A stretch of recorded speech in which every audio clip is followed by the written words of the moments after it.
नमस्कार दोस्तों, child development and pedagogy में आप सभी का स्वागत है। दोस्तों, आज मैं आपके लिए लेकर आया हूँ रीट के लिए जो संस्कृत की जो अच्छी बुक हैं उसके बारे में। तो दोस्तों, संस्कृत की ये जो बुक हैं ये बहुत ही अच्छी बुक हैं रीट के लिए। और ये जो बुक हैं वो है आचार्य ओपी गुप्ता के द्वारा लिखित। दोस्तों, आचार्य ओपी गुप्ता की ये बुक हैं और संस्कृत के नाम से आती हैं। दोस्तों, संस्कृत रीट संस्कृत प्रथम एवं द्वितीय स्तर के लिए नवीनतम पाठ्यक्रम के अनुसार आचार्य ओपी गुप्ता के द्वारा ये लिखी गई है और इसके जो पब्लिकेशन है वो है संस्कार पब्लिकेशन। दोस्तों, ये जो बुक है ये बिल्कुल सरल भाषा में लिखी गई है, बिल्कुल भी कठिन भाषा इसकी नहीं है। और इस बुक को पढ़कर ही आप संस्कृत में लगभग 27, 28, 29 नंबर आराम से ला सकते हो। दोस्तों, यदि आप संस्कृत के बारे में कम नॉलेज रखते हो तो कम नॉलेज रखने वालों के लिए भी ये बुक काफ़ी इम्पोर्टेंट है, क्योंकि बिल्कुल सरल भाषा में इस बुक में समझाया गया है।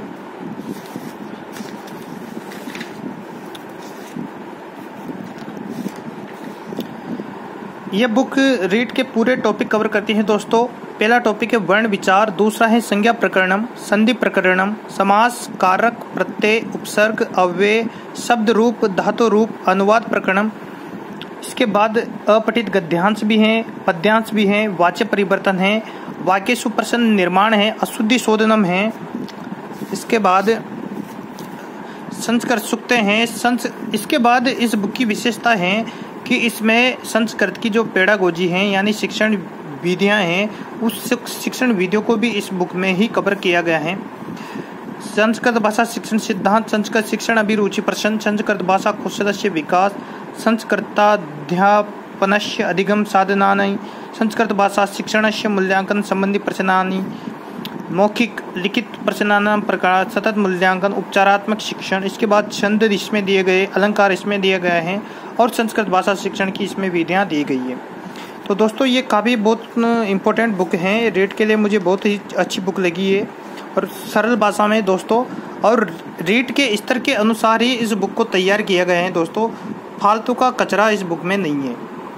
जो टॉपिक रीट में है और जो लेवल रीट का है उस लेवल के अकॉर्डिंग ही इसमें एग्जाम्पल और उदाहरण बताए गए हैं और उसके अनुसार ये बुक तैयार की गई है। फालतू का कचरा इस बुक में बिल्कुल भी नहीं है। दोस्तों, ये देखो, उच्चारण स्थान के बारे में यहाँ बताया गया है। अकुह विसर्जनीयानाम घंटा, इचुयेषानाम तालु, ऋतुरसाणाम मुर्दा, ऋतुरसानाम दंता। इसके बाद दोस्तों, ये संधि प्रकरण है। संधि प्रकरण बिल्कुल सबसे क्वालिटी इस बुक की यही है कि यह केवल रीट के स्तर को ध्यान में रखकर ही तैयार की गई है, इसमें फालतू का कचरा नहीं है। और दोस्तों, प्रत्येक चैप्टर के पीछे लगभग 50-60 के लगभग ऑब्जेक्टिव क्वेश्चन हैं। दोस्तों, इससे आपको एग्जाम का पैटर्न पता लग जाता है कि क्वेश्चन किस प्रकार से एग्जाम में आते हैं। ये दोस्तों, यह है समास प्रकरण। ये जो बुक है बिल्कुल रीट के स्तर के अनुसार ही तैयार की गई है। दोस्तों, फालतू का कचरा इसमें नहीं है। तो समास के बाद इसमें ऑब्जेक्टिव क्वेश्चन दिए गए हैं। दोस्तों, आप देख सकते हो समास के ऑब्जेक्टिव क्वेश्चन।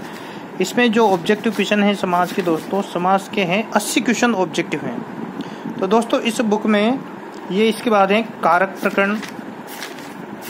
कारक भी बहुत अच्छे से दिया गया है। फिर इसके बाद आता है इसमें दोस्तों वस्तुनिष्ठ प्रश्न, यानी हर चैप्टर के बाद वस्तुनिष्ठ प्रश्न। हर चैप्टर के बाद क्या है दोस्तों? वस्तुनिष्ठ प्रश्न है।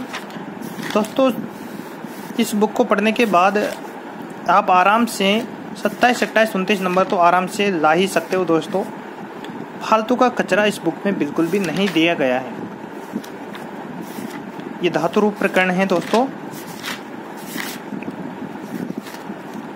इसके बाद मैं आपको बता दूं इसकी पेडागोजी के बारे में। दोस्तों, ये यहाँ से संस्कृत की पेडागोजी स्टार्ट होती है। संस्कृत भाषा शिक्षण, इस बुक में आपको पेडागोजी मिल जाएगी। इसके बाद अगला टॉपिक है संस्कृत शिक्षण अभिरुचि प्रश्न। फिर है भाषा कौशल के बारे में।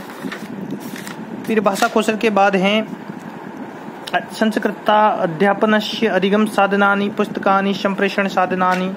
इसके बाद जो टॉपिक हैं वह है दोस्तों संस्कृत शिक्षणस्य मूल्यांकन संबंधी प्रश्न। इसके बाद है मौखिक लिखित प्रश्नानां प्रकार। इसके बाद है सतत मूल्यांकन। उपचारात्मक शिक्षण, छंद, अलंकार और लास्ट में संस्कृत भाषा शिक्षण की विधियाँ। और इसके बाद में शिक्षण विधियों के जो ऑब्जेक्टिव क्वेश्चन हैं वो भी पीछे दिए गए हैं इस बुक में। इस प्रकार से दोस्तों ये जो बुक है 224 पेज की ये बुक है और काफ़ी इम्पोर्टेंट बुक हैं और सरल भाषा में है बिल्कुल। इसको पढ़ने के बाद ही आप आराम से रीट में संस्कृत भाषा में 27-28 नंबर तो आराम से ला ही सकते हो दोस्तों। धन्यवाद दोस्तों। यदि आपको वीडियो पसंद आता है तो लाइक कीजिए, शेयर कीजिए, कमेंट कीजिए, चैनल को सब्सक्राइब करना ना भूलें। धन्यवाद।